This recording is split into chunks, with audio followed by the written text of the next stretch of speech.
I'm Michael Johns, the director of the Mustard Seed Counseling Services Incorporated. And this is my wife, Jeanie Johns, who's our co-director. And the Mustard Seed has been in existence since October of 2004. We are a Christian-based outpatient substance abuse treatment program for children, adolescents, and adults, and we also provide mental health counseling services for children, adolescents, and adults. We provide multiple services here in the Mountain District, including not only addictions and substance abuse counseling and treatment, but also, as I mentioned, mental health counseling, anger management services, and healing.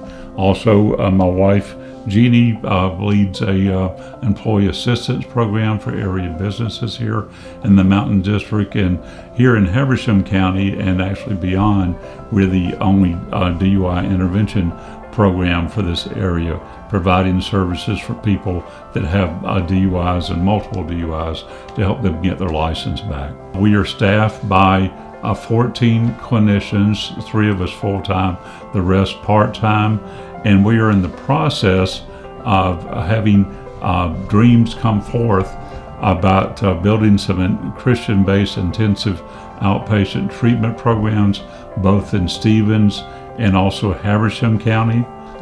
We have 2 offices in Nacoa, 1 in Clayton, in Rabun County, and 3 offices here in Habersham County.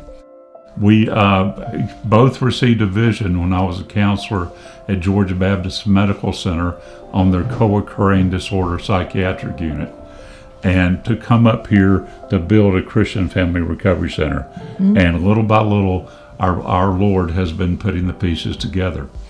I'm the one who introduced you to the area. Yes, and actually Jeannie's the one that introduced me to the area. At that time, the only thing I knew about the area is I liked camping here, and also Jeannie had one friend up here. But the Lord has been opening up the resources ever since. That's when we were dating. Exactly. And then shortly after a couple of years, we were able to hire our first clinician, Kim Blackburn, and he helped us out with building the DUI intervention program here in association with Gary Black of Black's DUI Risk Reduction School. And again, we expanded there to, after a few years, to connect with Pastor Mike Franklin of the Torch, and then we were allowed to have offices associated with the Torch Worship Center. And then also we've expanded offices into Toccoa, and there was a gentleman named Ray Horan who helped us build the program up there, and he came on board. And we have been also providing internships for area colleges and beyond.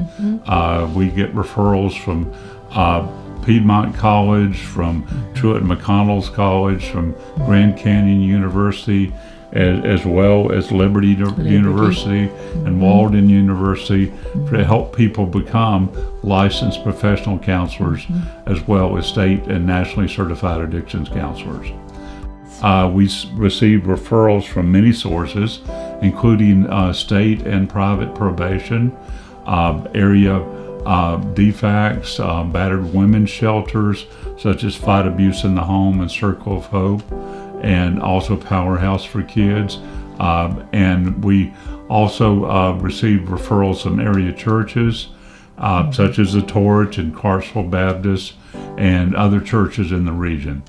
We have the desire to grow to become 2 intensive outpatient treatment programs here in the region, and then over time, as these 2 programs grow, we want to build a Christian Family Recovery Center for the entire area so that we can provide multiple services to hundreds of clients and their family members here in the area. Yes. And we are as well going to be, the dream is to provide art therapy, and also recreational therapy, music therapy, and also hopefully dance therapy over time. And my wife Jeanie heads our women's program. Yes. And she and I both do couples counseling together. Well, I direct the women's program. I pretty much focus on women who have abuse issues, trauma, and we know with the reported cases that there are 1 in 4 women who have been molested as children, and 1 in 6 men who have been. So it's really a problem up here, the abuse along with the substance abuse. It's just like they kind of coexist. So I work with women who have these issues. And what I find so much with my women is that they've lost touch with who they are, what their gifts are, because we know that the Lord gives us all spiritual gifts, and for them to discover what theirs are so that they can begin to feel good about themselves again. And this is what I try to help them to do, to empower themselves and to draw closer to the Lord, to build a good relationship with Him, because I think that is the source of all the healing. And then, of course, Michael and I do the couples counseling, and we have a number of couples that we've seen over the years, and here lately we've really had an influx of couples. But the main thing with couples we see is that they forgot how to talk to each other. They've just been married for years and years, and they don't know how to talk. They don't know how to argue. So they can't even have a clean fight anymore, and they just get mad, resentful, and just very critical of each other. So we try to help with that. And of course we know that the biggest issue is divorce. I mean, 51% divorce among secular and Christian marriages. Doesn't make any difference. And so we find that along with this comes the problem of blended families, because we've got his, hers, and ours all over the place. So it's very unusual to see a marriage that's lasted any length of time. So that's, I don't know, I guess that's just the biggest focus that I have with my women, is helping them to be their best friend. Because we women forget to be our best friend. We know how to be friends to everybody else, and we can be codependent with our husband and our kids, but we forget ourselves in it. So it's just kind of pulling that out. Yeah. And I love what I do, and I love my women, and they know I love them. Yeah. And you may want to know, we've had many success stories. Right now I'm thinking of a couple that Jeanie and I work together, who are dealing with significant anger issues with each other and resentment issues, as you mentioned, due to past addictions and codependency issues. Right. And this couple actually not only received counseling from us, and they are now stable enough in their relationship and their recovery that they're both leaders here in the Mountain District, aiding in the healing of others. And both of them are directing programs doing that. Yes. So, yes. And also another couple that we've worked with, I'm aware, one of them is a graduate level student working to become a clinician, and the other one has become a successful businessman, and actually is a minister within his church. Yes, yes. Well, and along that line, I'm thinking of a couple of the women. When I work with the women, again, as I was saying, I try to get them in touch with their gifts, and so often they have not grown beyond just their little space. And so a number of my women now are going back to school. I've had one who has completed her PhD, and I have another one who has finished her master's, and she's going to be going on for her PhD. And a number of them are in college now studying for their degrees. And so I really encourage that for them, because that's what I ask them. You know, it's kind of like the question, what do you want to be when you grow up? You may be 45, but you never discovered what you want to be. And to get them to look at that, to explore that with themselves. And it's really wonderful to see how they just open up, just like a little butterfly, you know, and they spread their wings and off they go into the sunset. It's really beautiful to see. This region has a really lack of services. I mean, it's like we have like one psychiatrist for the 100,000 people here in this whole mountain district. And that's part of the reason we're here, is to provide these services to so many people that are in need. Of the 100,000 people here in this mountain district, probably at least 10,000 of them have, addictions and mental health issues, and maybe even more. And at any one time, each of these people with addictions issues are affecting at least 6 other people in their lives. So if you really look at it, over half of the mountain district is really being affected by alcohol and drugs and mental health issues. So the needs here, and we have unfortunately all types of drugs in the area. I mean, all types of intense opiates and all type methamphetamine, marijuana, of course, and all designer drugs. I mean, some club drugs here. I mean, it's just, it's rampant, unfortunately. And the law enforcement does do their best, and they do a good, effective job, but it's impossible to control all the drug flow that comes into this region. So unfortunately, it's as it is in many rural communities of this country. We are serving many underprivileged people, indigent people, people that are low income, also moderate, some high income people as well. But it's people that have developed, unfortunately, addictions and mental health issues, largely due to the trauma that's happened in their lives. A lot of people aren't aware that if you'll look, for example, at the ACE study that was done by the CDC in Kaiser Permanente, which is the longest health study in the nation.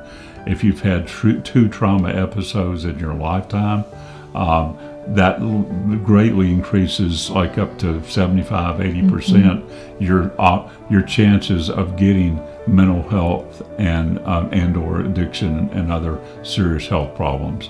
And there's multiple areas of trauma here. We unfortunately have, as Jeannie's mentioned, trauma issues, women being abused, but also children being abused. Yes. Also child trafficking is going on in this rural areas, many other rural areas, and throughout our country.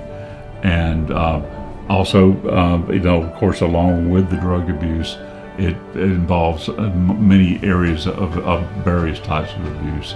So we also, particularly pornography. Yeah, and we also do some pre-trial diversion for people that come to see us when they've had legal charges, to avoid going to jail and or prison. That's what we do for some of our clients as well. And part of what we also do for the Mountain District is, for some of our clients, we actually represent them in court. Yes. So that we can, testify on their behalf that they are receiving services that are helping their healing, Right. which benefits them in court. Actually, I just did that last week for a gentleman that I'm seeing for parenting counseling, which is another service that we provide too.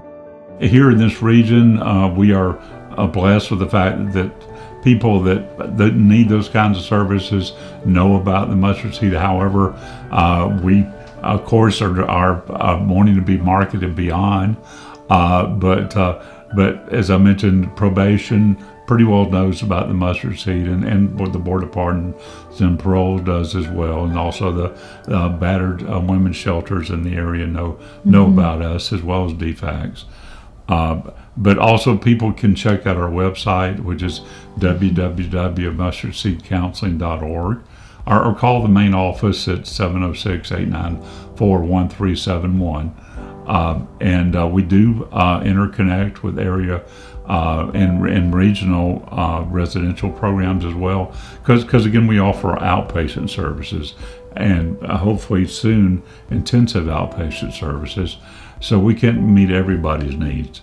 So those that we, because everybody that comes to the mustard seed is either has had an evaluation or assessment, or we do an in-house evaluation and assessment, and we determine as to what their level of need is.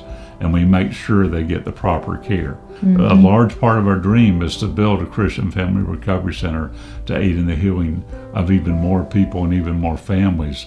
A lot of people are just not aware that so many people do well when they're actually in treatment, because treatment does work. Counseling does work if you stay with it. But if you send the people that are in treatment back to the same family system without aiding in the healing of that family, the odds of the relapse are just astronomically increased. So you also have to aid in that healing of that family. Yep.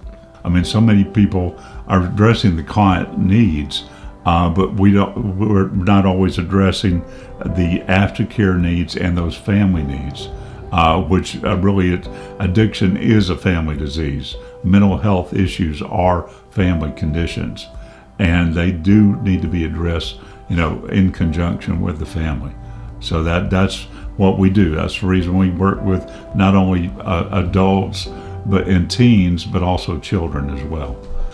As you may be aware, we have been donated by that wonderful building that needs remodeling by J.C. Irby, and we are hoping for $50,000 to aid in the refurbishing of that building and remodeling of that building, and also to aid in providing furniture for that building so we can build an intensive outpatient treatment program in that. And then also we need in Stevens County, we also going to need furniture as we work in conjunction with Salvation Army in Stevens County to do the intensive outpatient treatment program there.